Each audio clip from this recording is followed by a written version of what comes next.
अच्छा, व्याकरण के बारे में सोचते ही क्या दिमाग में आता है? बोरिंग नियम, है ना?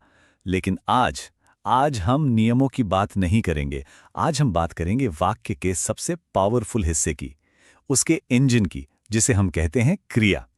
तो चलिए इस इंजन के पुर्जे पुर्जे समझते हैं। जरा सोचिए तो, कोई भी वाक्य अगर उसमें कोई एक्शन ही ना हो, कोई काम ही ना हो रहा हो, तो कैसा लगेगा? एकदम बेजान, राइट? तो भाई ये सवाल तो बनता है कि आखिर वो कौन सी चीज है जो किसी भी वाक्य में जान डाल देती है? इसका जवाब एक ही शब्द में है। वो शब्द जो वाक्य का दिल है, उसका असली इंजन है। और वो शब्द है क्रिया। हाँ, वही क्रिया। अब देखिए, इसकी परिभाषा तो बड़ी सीधी सादी है। क्रिया वो शब्द है जो बस ये बताता है कि भाई हो क्या रहा है। कोई काम हो रहा है, कोई हालत बताई जा रही है, या कोई घटना घट रही है। मतलब एकदम सिंपल भाषा में कहें तो जो भी काम हो रहा है, बस वही क्रिया है। चलिए इसको कुछ उदाहरणों से समझते हैं। यहां देखिए, राम क्या कर रहा है? वो खाता है। सीता वो पढ़ रही है। और बच्चा, अरे वो तो सो गया। तो ये जो शब्द है ना, खाता है, पढ़ रही है, सो गया, यही तो इन वाक्यों के इंजन हैं। इनके बिना तो पता ही नहीं चलता कि आखिर चल क्या रहा है। तो अब ये तो समझ आ गया कि क्रिया क्या है। अब थोड़ा और अंदर चलते हैं, इस इंजन के अंदर झांकते हैं। देखिए, क्रिया के भी कुछ मुख्य रूप होते हैं, और ये इस बात पर डिपेंड करते हैं कि क्रिया का जो असर है वो किसी और चीज पर, यानी कर्म पर पड़ भी रहा है या नहीं।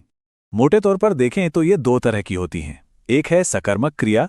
इसमें क्रिया का असर किसी कर्म यानी ऑब्जेक्ट पर पड़ता है। जैसे राम आम खाता है, यहां खाने का असर आम पर पड़ रहा है। दूसरी तरफ है अकर्मक क्रिया। इसमें क्रिया का असर किसी पर नहीं पड़ता, वो बस होती है। जैसे बच्चा रोता है, रोने का असर बच्चे पर ही है, किसी और चीज पर नहीं। अच्छा, अब एक मजेदार बात। सकर्मक क्रिया को पहचानने का एक बहुत ही आसान तरीका है। एक छोटी सी ट्रिक है। बस क्रिया से एक सवाल पूछना है, क्या या किसको। जैसे राम क्या खाता है? फटाक से जवाब मिला, आम। तो ये जो आम है, यही कर्म है। और क्योंकि हमें कर्म मिल गया, इसका मतलब खाना एक सकर्मक क्रिया है ना? कमाल की ट्रिक। क्रिया की एक और सुपर पावर है, पता है क्या? ये एक टाइम मशीन की तरह है। सच में, सिर्फ एक शब्द बदलने से हम पूरे वाक्य को भूतकाल, वर्तमान या भविष्य कहीं भी ले जा सकते हैं। चलिए देखते हैं ये जादू कैसे होता है। पहले ये वाक्य देखते हैं, वह खेल रहा है। यहां क्रिया है खेल रहा है, जो साफ साफ बता रही है कि काम अभी हो रहा है, इसी वक्त। ये हो गया हमारा वर्तमान काल।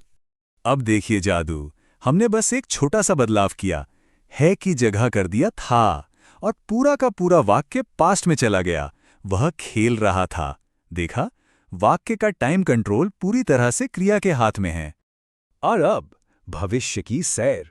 क्रिया को बदलकर खेल रहेगा कर दिया, और बस हम भविष्य की बात करने लगे।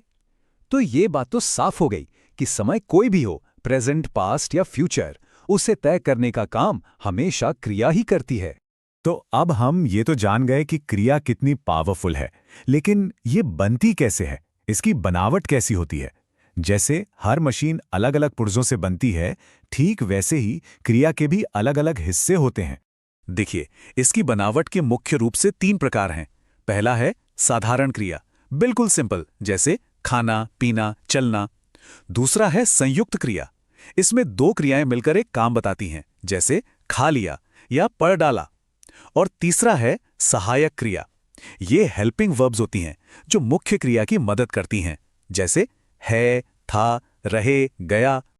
अच्छा, हमने क्रिया के बारे में इतनी सारी बातें कर लीं, लेकिन अब आता है सबसे जरूरी सवाल। मान लीजिए सामने कोई भी वाक्य है, तो उसमें क्रिया को यानी उस वाक्य के इंजन को ढूंढा कैसे जाए?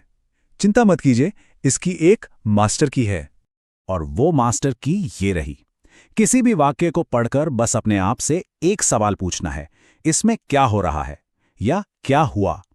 इन सवालों का जो भी जवाब मिलेगा, बस वही उस वाक्य की क्रिया है। यह सबसे आसान और 100% काम करने वाला तरीका है। तो अब जब ये मास्टर की हाथ लग गई है, तो क्या लगता है, किसी भी हिंदी वाक्य का इंजन ढूंढा जा सकता है या नहीं? अगली बार जब भी कोई वाक्य पढ़ें, तो उसमें छिपे एक्शन को, उसकी क्रिया को ढूंढने की कोशिश जरूर करें। यकीन मानिए ये एक मज़ेदार पहेली सुलझाने जैसा है।